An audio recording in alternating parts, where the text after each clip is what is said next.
Hey, y'all, welcome back to the Don't Mom Alone podcast. I'm your host, Heather McFadden, and this is the place where I get to walk alongside you and connect you with people and resources so you know that you don't mom alone. And in this episode number 438, I'm welcoming back to the show, Mary Van Geffen. When you're a mom with young kids, it sounds great to go to the pumpkin patch. And then you get in there and you realize that there are 5 rides going at once, which would be fine if you're walking around by yourself, but you're not. You're trying to echolocate your 3 and your 5-year-old who are flight risks. And suddenly what's fun for other people is like a horror show for you. If you're someone who desires to intentionally and gently parent your kids, but you get overwhelmed with the sights, the sounds, the feels of parenting, then this episode is for you. I've invited back my friend, Mary Van Geffen. She's a parent coach of spicy ones, and she is a highly sensitive person with ADHD. She also has a child who she would label a spicy one. And while we've done lots of episodes on parenting kids with neurodivergence, and you can find those links in the show notes, I felt like we needed some really practical, helpful tips for how to calm and regulate ourselves if we, as the parent, struggle with our own neurodivergence and our own sensory overload. So Mary is our go-to gal. I also wanted to mention, we share this in the episode, and if you're someone who listens to part of an episode and then goes back to it later, I don't want you to miss that she is hosting a special class called How to Say No Without Feeling Guilty. It's happening November 11th, and that link is in the show notes. I don't want you to miss her doing that live. So go check that out. But let's get right to all of her help in getting us to stay calm and connected with our kids when our bodies are a little bit overloaded. Here we go. Mary, welcome back to the Don't Mom Alone podcast. Yay, I'm home again. And you just pointed out, yeah, my background used to be the closet. So there's some growth. Yeah. And you, I mean, was I one of your first interviews? I mean, you were just kind of getting going when we talked. Probably. Now you're like. How long ago was that? You've bypassed me. I should have Googled that. I don't know. Years ago we talked.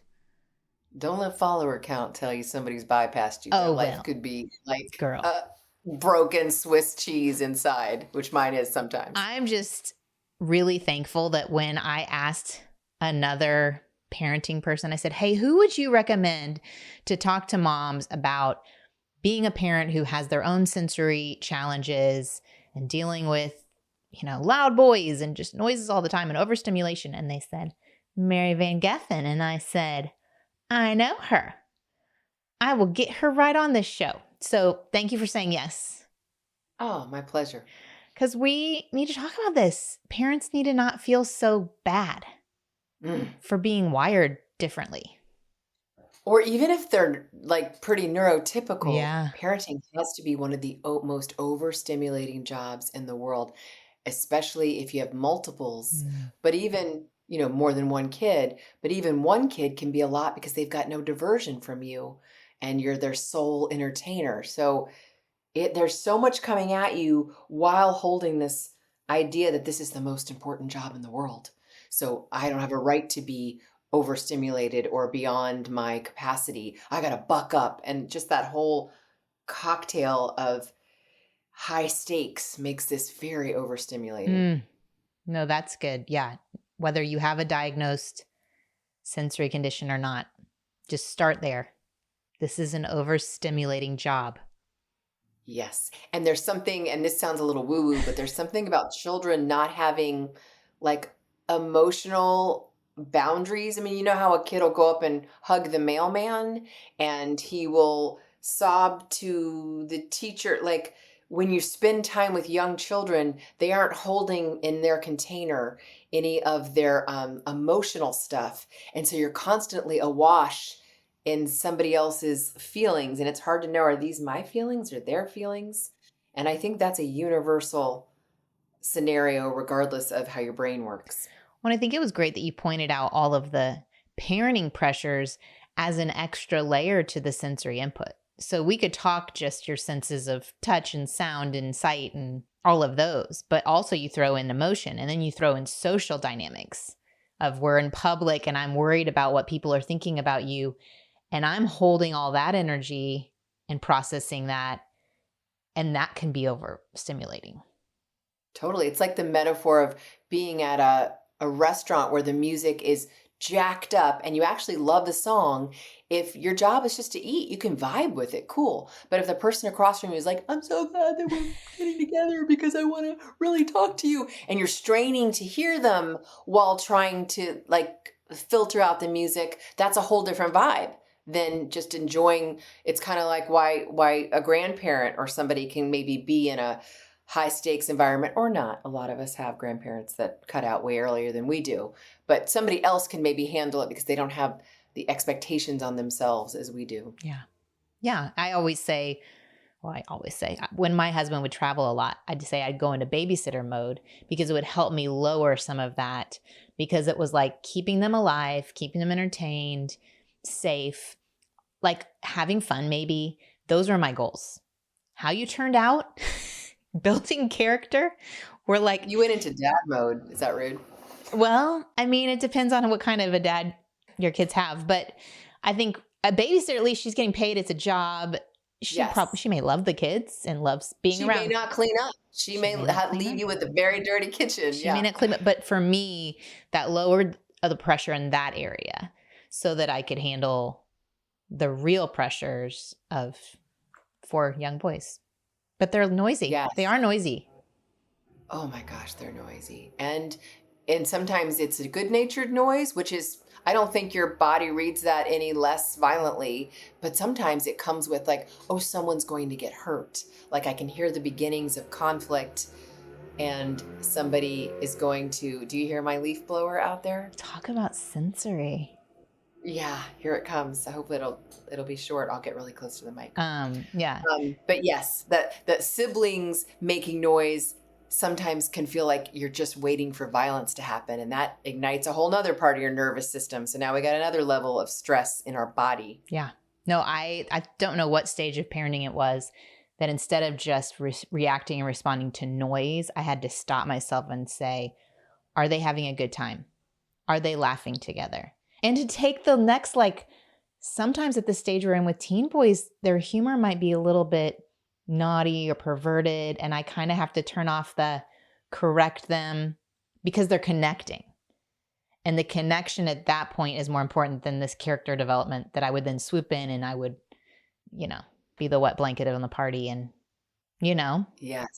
I'm just nodding and I'm thinking of all the kooky things that middle school boys say. And, they wouldn't go into the parenting manual, but they're pretty funny.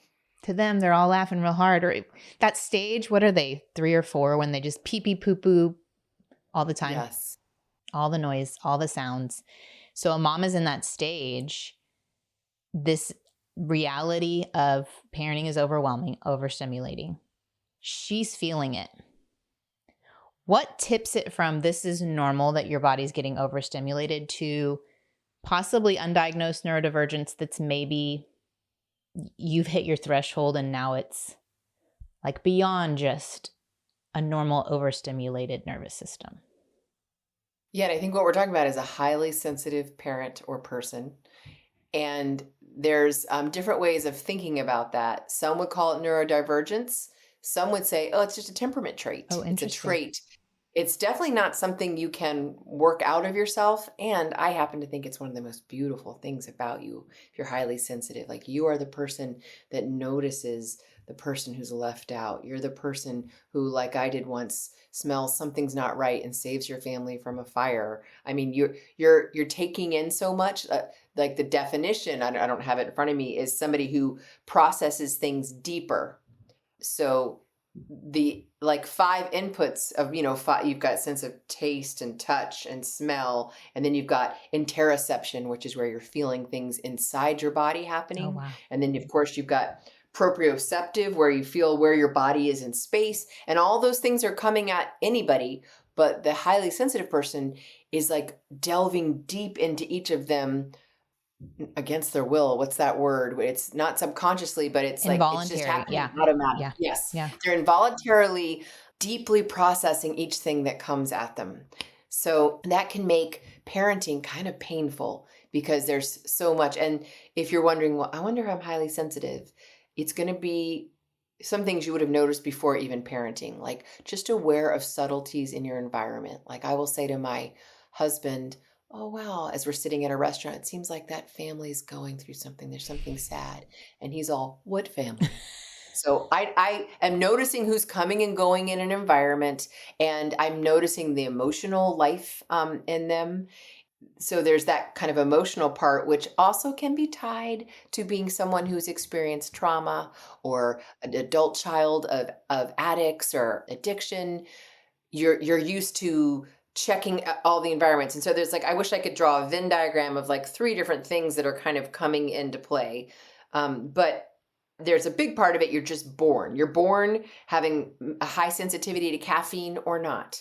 Like I cannot have caffeine after noon, or I'm going to pay for it at 11 p.m. when other people are having a 10 p.m. coffee after dinner. Who are these people? I never offer coffee, and some of my friends are like, "Why can't we have coffee after dinner?" I'm like, What are you doing?" Because we're not I psychopaths. would like my sleep, please. Yeah, no, I'm nodding with everything you're saying. I relate to everything you're saying. Yes.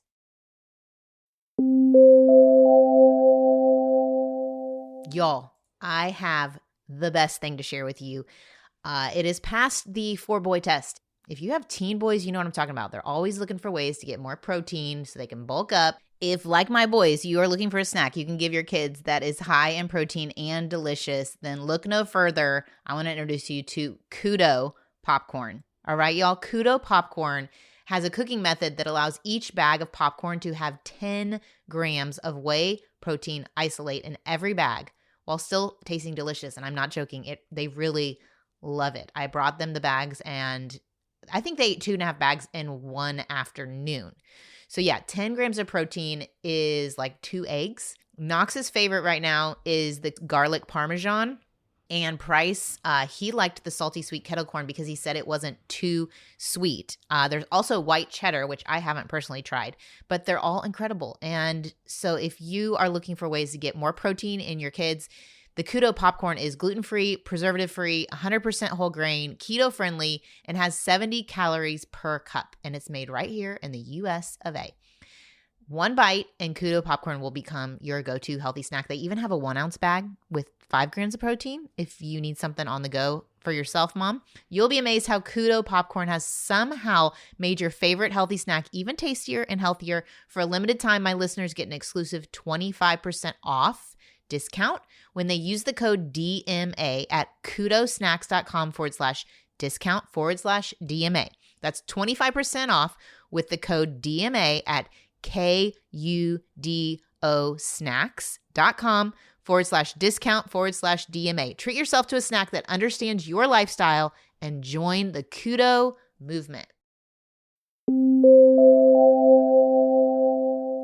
Okay, Yeah. well, there's also like a feeling of oversensitivity to bright lights, strong smells. Like I don't go into a Bed Bath and Beyond. I think they're disgusting. Whereas someone who's more neurotypical is like, no, it's awesome to have this fragrance going. To me, multiple different fragrances or multiple different sounds, like you're highly sensitive if you go into a beautiful restaurant to sit and you're like, can everyone hear the kitchen music is different than the dining room music? We're going to need to get out of here. Or we're going to need to move where my brain only is processing one of the musics. You have generally, if you're highly sensitive, you have an opinion on how fabrics and clothing feel. And there's certain things you're like, I don't wear socks with seams and things like that. And when we have a child like that and we're not highly sensitive, or we haven't embraced that part of us, we tend to see this child as like not being cooperative, but really they're advocating for what is very distracting. Like I recently was gifted the most beautiful cashmere sweater. And I was like, I can't wait to be a girl that wears cashmere sweaters in the winter. And as soon as it went on, I was like, oh no. And there was something about that wool, that feeling that was just itching at me and I had to get it off. I couldn't think. So there's that tactile. There's also having just a rich inner life. Like you process things deeper. So you think about things. If you're exposed to violence, it stays with you. I think I remember the first time knowing that I was different from my friends in this area was going to see a movie called The Crow that was like in the 90s. And it's this action-packed guy, but his origin story is that his wife, or maybe it was his mother, was brutally attacked by multiple people, and they film it from her eye point of view.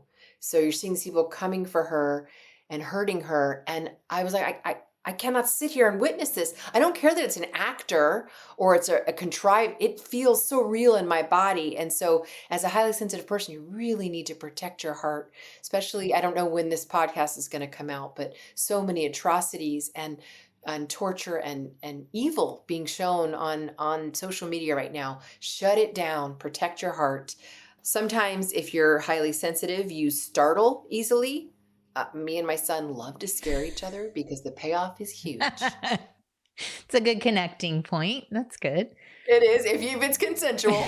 My husband had to look me in the eye, and he doesn't curse, and he did curse when I scared him the last time. And he said, "You cannot do that to me. You will cause a heart attack." And I'm like, "Oh darn. Okay, I'll just do it to my Like son." in Parks and Rec, I think that happens. They do that. So one of the guys, it's he ended up in the hospital. Gary. Okay. Gary.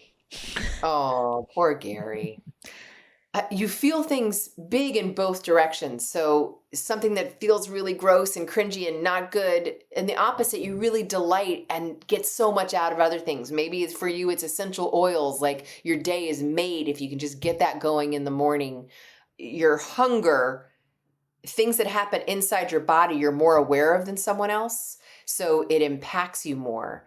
And to me, it's like being a superhero, because I just see and hear and notice things like, "Oh, it sounds like our pool filter's not working." And my husband's like, "What are you talking about?" It's like, "Oh, can't you hear? It's not." And now it's like it's a higher decibel. So you're just aware of everything. It can make you somewhat distractible. There is this new thinking coming in, and I don't have an opinion either way, that HSP is a glorified sort of whitewashed way of saying autism. What? Yeah, I don't think I'm autistic. I know I have ADHD. Yeah. I've seen a Venn diagram of that where it's like ADHD, Yes. autism, and sensory, and how where they overlap. Like if you have kids and you're like, "Wow, you're describing my kids." We've done episodes on that. We'll link to them in the show notes about when your kids have sensory. But as an adult, I could see maybe what I find is if I'm so taking in all the sounds, I can look a little ADHD. Yeah, because it's distracting. Other people aren't taking all that information. Because it seems like I'm not focusing on what the main thing is. Yes. And it may be. Yeah. It's part of that. Your brain is trying to do too many things, or if it feels like there's a threat, it's going to protect you. Your body's going to protect you. So, Amen. yeah. And I think one other way this shows up is it's hard for me to put my brain in how something will feel. So my husband will be planning for a trip. Okay, when we're in Europe, I need to know what you want to do now, or where are you going to want to go? I don't know till I'm there, because you might pick a wonderful restaurant, and as I walk in, there are fluorescent lights. There is an emotional vibe I don't like, or like I kind of have to be in an environment. And the same comes when you're a mom with young kids. It sounds great to go to the pumpkin patch. And then you get in there and you realize that there are 5 rides going at once, which would be fine if you're walking around by yourself, but you're not. You're trying to echolocate your 3 and your 5-year-old who are flight risks. And suddenly what's fun for other people is like a horror show for you. No, I think it's good to be aware, like as you're describing, if the person listening, if they're like, "Wow, I thought everybody was like that. I thought everybody noticed all those things," and to say no. And to realize, okay, so I'm a big proponent of you be the mom God made you to be. So there's strengths in the fact that you are more sensitive and aware to your child's moods or the change in temperature. Like I think I saved us from our water heater flooding our house, because same as you, like I could hear that something was different and it wasn't turning off. Anyway, these are all gifts that you give your family, but also there are things you're going to have to say no to that another mom is doing with her kids, and that's okay. Yes. And say no without feeling guilty is my next Let's class do coming it. up on November 11th. November So if 11th. that's hard for Yeah. you, if you're not only HSP, you're also a people pleaser, which means you've kind of been at war with what you need to prioritize what other people need, and you need a little bit of a framework, come join us. Yeah. No, I think that's really good because that might be the first tip we give a mom who, Mm, whether she has HSP or not, is be aware of how you're wired and where your limits are and say no where you can say no.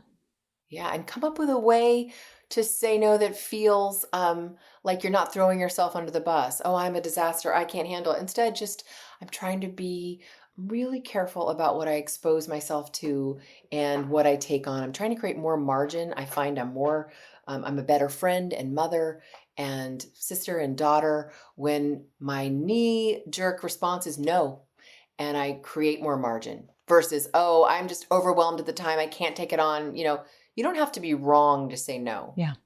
And I think it's different seasons. So when mine were real little and I had 4 of them, I recognized playdates were not where I was going to connect with my mom friends.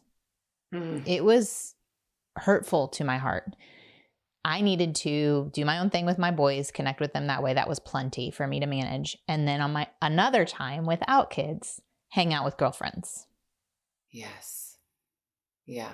Because when you're highly sensitive or when you have 4 kids, because they're the same thing, because you have more inputs coming at you than other people Yeah. do, there's this level of stimulus that other people aren't aware of that you're managing. And so like to be in charge of all those kids and making sure the one that's your spiciest isn't like coming for one of their kids and they're going, so what do you like to do? And you're like, oh no, I can't try to be a good friend in this moment. There's too many roles at once.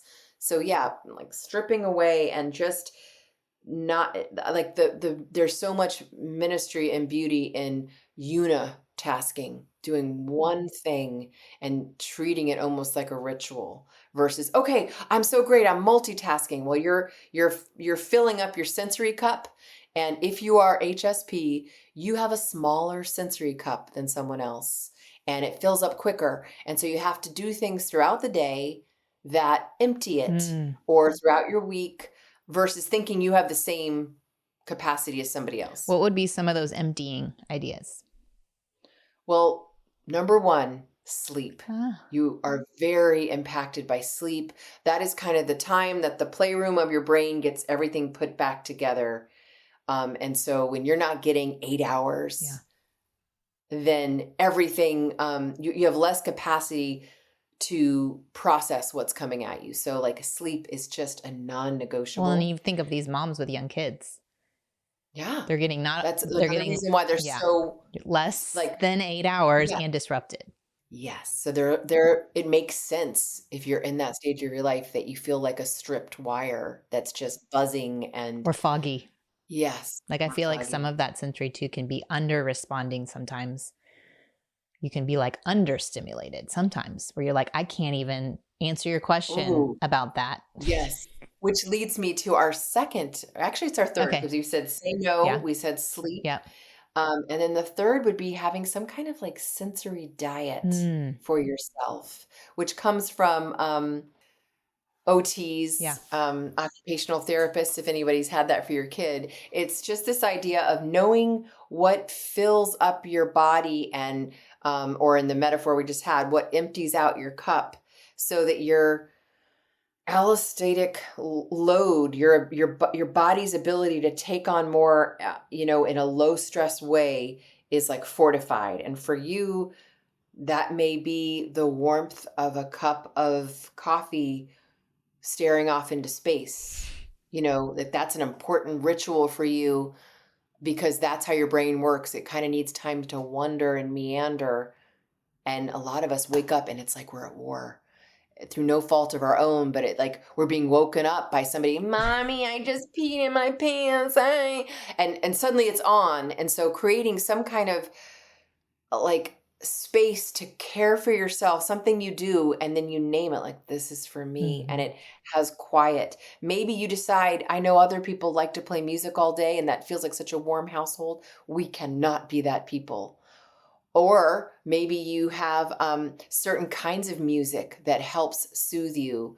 There's gray music, gray noise. If you look up gray noise Hmm. on YouTube, there's just some great sounds that might make you decrease. Maybe you know that you need to see the sun before you look at your Hmm. screens, which I think is important. Sky before screens. Or maybe for you, it's literally things for your proprioceptive system and your vestibular system, which are like swaying, bouncing, up and down, that kind of help you, or deep pressure, like a deep, knowing that you need a deep, long hug from your partner before they go. Or maybe you're in a stage where you need no one to touch you and you need like water. Like you want to, even though you're not dirty, you want to start the day just cleansing your body with water, or you want to push against a wall. These are things that work for people with autism. Well, yeah. No, I remember because I was a speech pathologist and I would work with kids and work with an Oh my goodness. OT. Okay, so you need to tell Well, us. I would work with an OT and like the brushing the skin. So I have one who has sensory stuff. So we would brush his skin, but we don't think as adults to do the things like some people would say, oh my gosh, don't brush my skin. That's too much. But for other kids, that's calming. And you would always have one hand touching their arm to ground them while you're brushing. You would never just brush without another hand holding. You're always moving Ooh. and holding and grounding.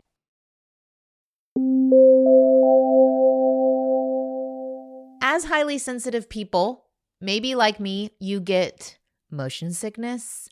Maybe you struggle with nausea from anxiety, or like my boys, they get it from their migraines. Maybe you're in your early stages of pregnancy and you have morning sickness, or you're walking through cancer treatment and chemotherapy and you are looking for relief. Well, let me introduce you to Relief Band. This podcast is sponsored by Relief Band, and it is the #1 anti-nausea wristband that quickly relieves and effectively prevents nausea and vomiting. So what I love is that it's natural, it's fast acting, and it'll last as long as you need it. It's 100% drug-free, non-drowsy, with 0 side effects. And when Relief Band sent me one of their wristbands, I passed it along to our friends whose son was diagnosed with cancer, and he is in his 3rd round of chemo. And she'd mentioned to me that he was struggling with the drugs they were giving him because it made him not feel like himself. He wasn't able to do the schoolwork he's trying to keep up with while he is in treatment. And so I am thankful that I was able to help them out in that way. So if you are someone who's struggling and you are looking for a better natural option, you need to check out Relief Band. Relief Band has an A+ Better Business Bureau rating and over 100,000 satisfied customers. So they are a brand you can trust. And, with the holidays, Relief Band makes a great gift for the nausea sufferer in your life. So right now, Relief Band is running their biggest sale of the year for Black Friday. So head over to reliefband.com to receive 20% off your purchase plus free shipping. That's Relief Band, ReliefBand.com for 20% off plus free shipping. Y'all know that I love the convenience and the help of Thrive Market for getting my grocery and household items that help me keep more clean products in our home, especially when it comes to household essentials, cleaning supplies, or even that unique grocery item that I like to have, like my ginger that I can just squirt out of a tube and use in my recipes. Thrive Market makes it so easy. 1, they keep all my previous orders, so I can just select things that I've ordered before.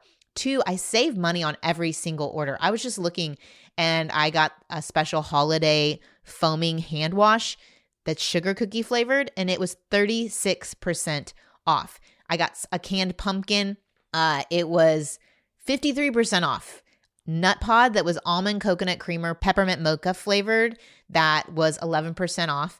If you want to check it out, I would highly recommend it if you never ever have, because it also can save you time. Like I mentioned, they save the things I've ordered in the past, but also you can search really easily. If I am looking for a specific certified gluten-free snack or a low sugar alternative or a non-toxic cleaning, I can just curate a list with a click of a button. They have so many great filters on their site. And the ultimate Don't Mom Alone move, when you join Thrive Market, you're also helping a family in need with their 1-for-1 membership matching program. You join, they give. So join in on the savings with Thrive Market today. Get 30% off your first order plus a free $60 gift. So go to thrivemarket.com/DMA for 30% off your first order plus a free $60 gift. That's THRIVE market.com/DMA, thrivemarket.com/DMA.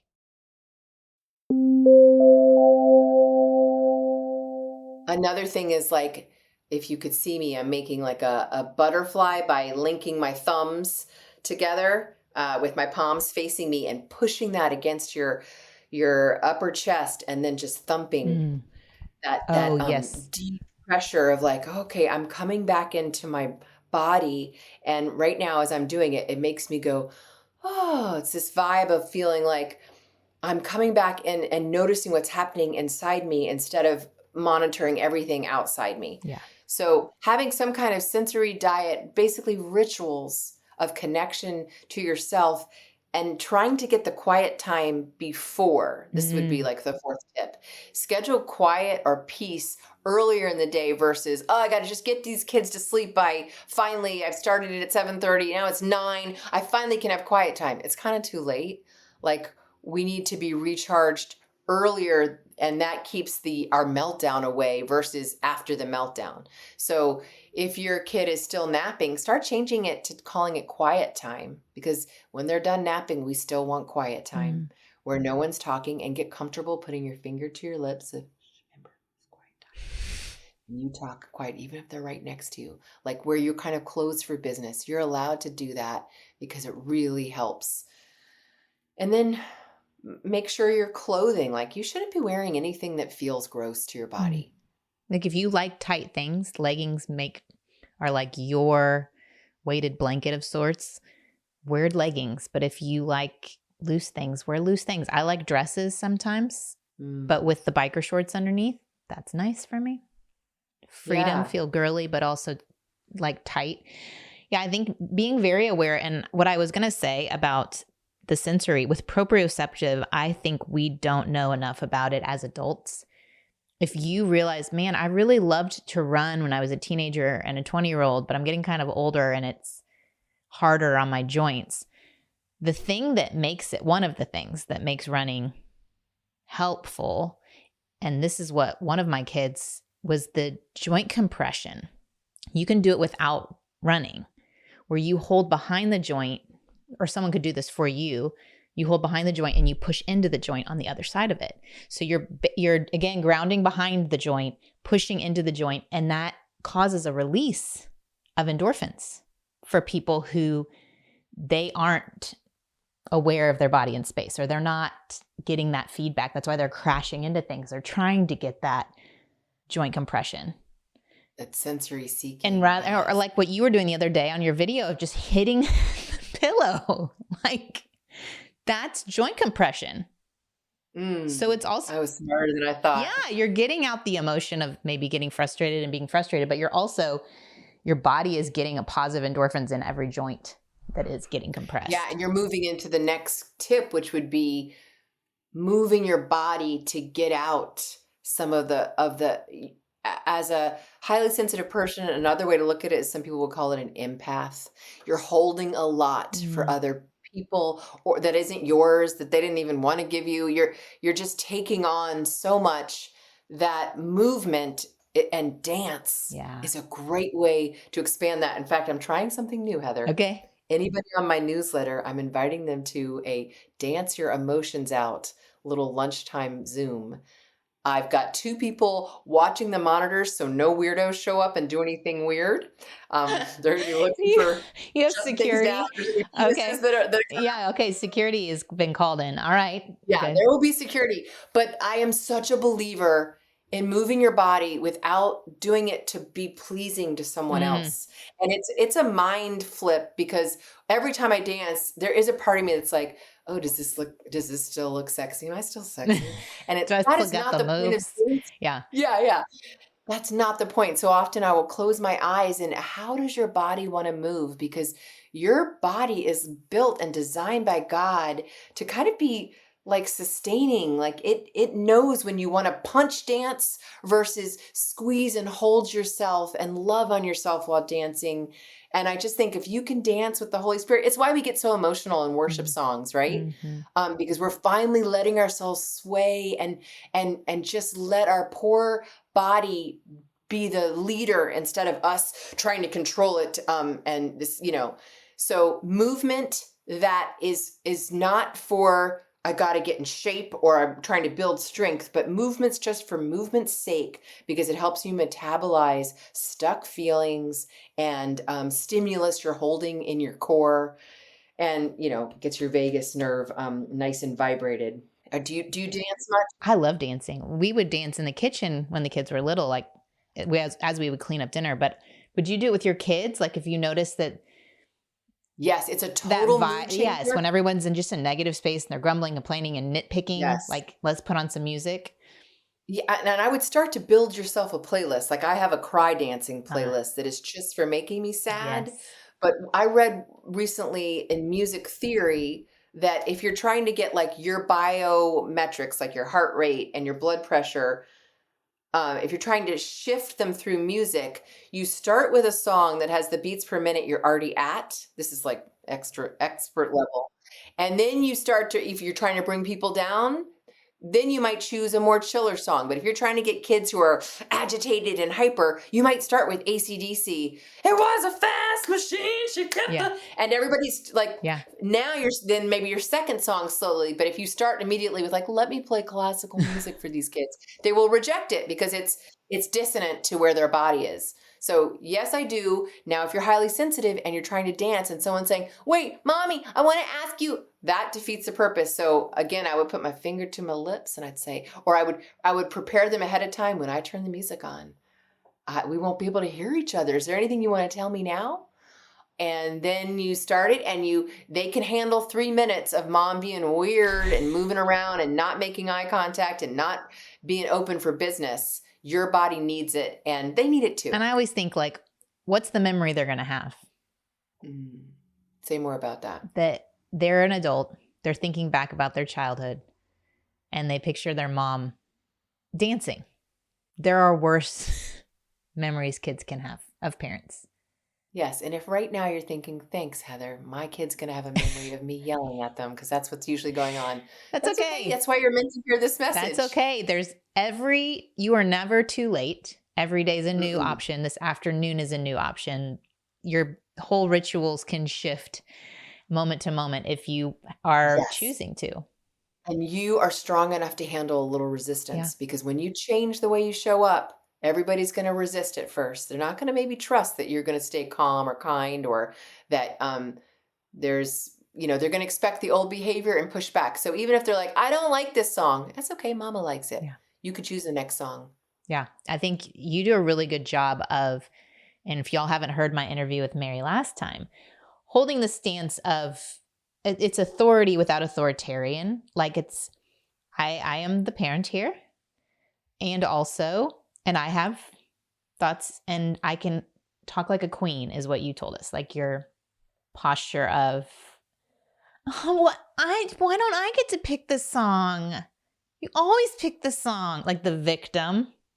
Yes. Are you the victim mom? Which I think I've been many years.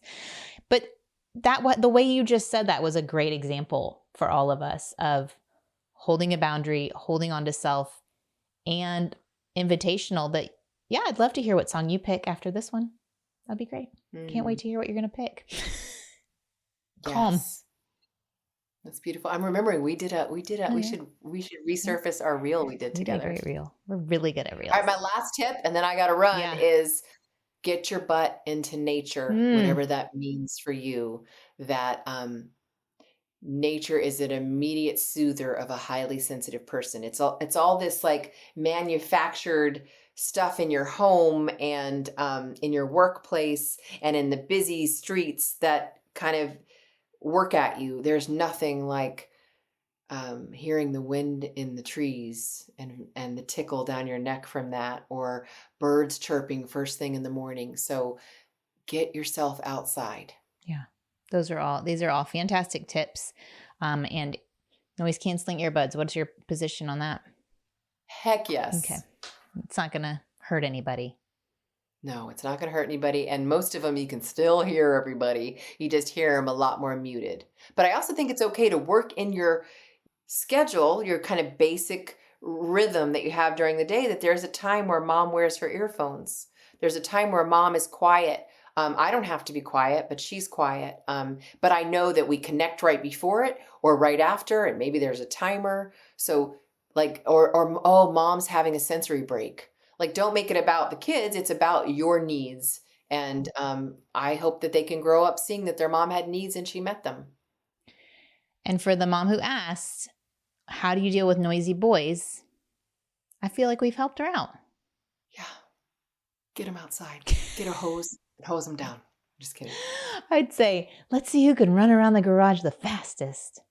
Go. Move your big muscles. I mean, like, it's so simple that it sounds like it's not advice, but having a couple days a week where after school you go and you spend 2 hours in a park, and it doesn't even have to have a swing or any of that equipment. It's just feels like a pseudo forest, and you're lying on a blanket staring up at the sky. You're not on your phone.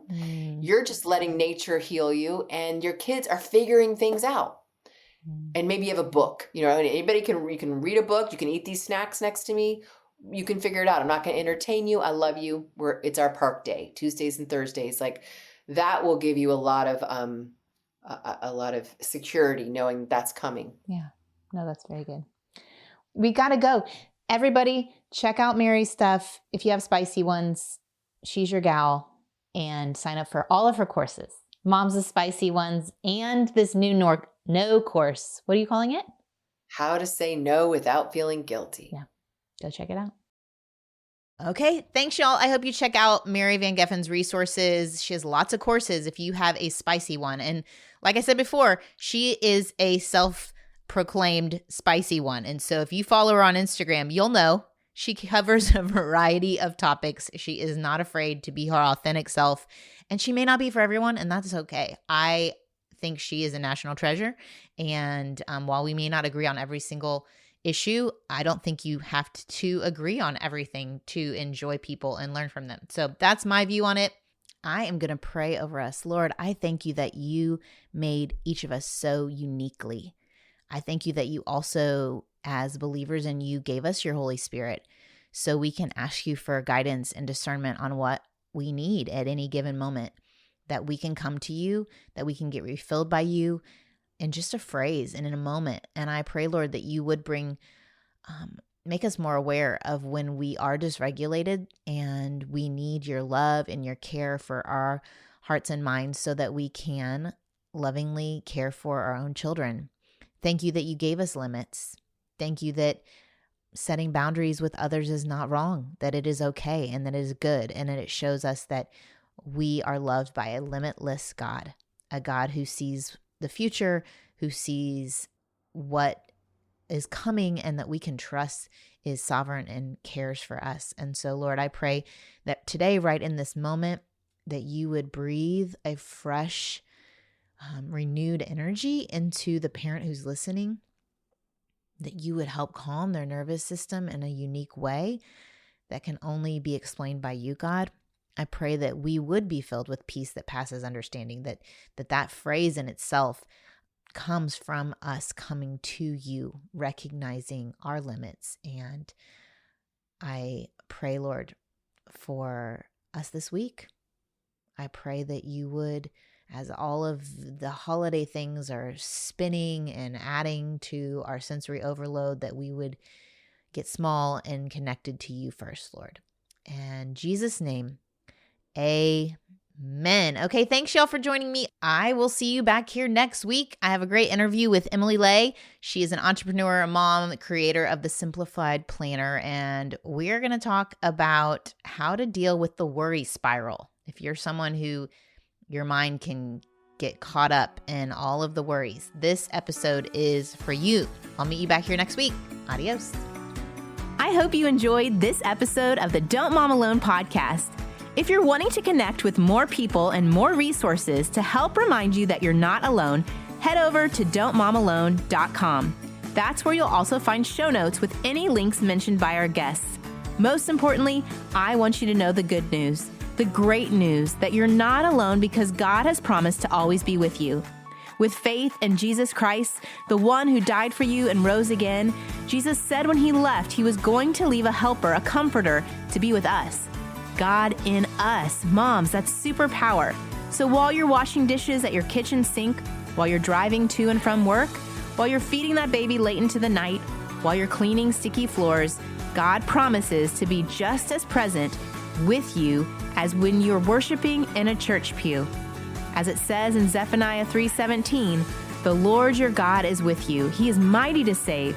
He takes great delight in you. He will quiet you with his love, and he will rejoice over you with singing. Now that's good news. Have a great day.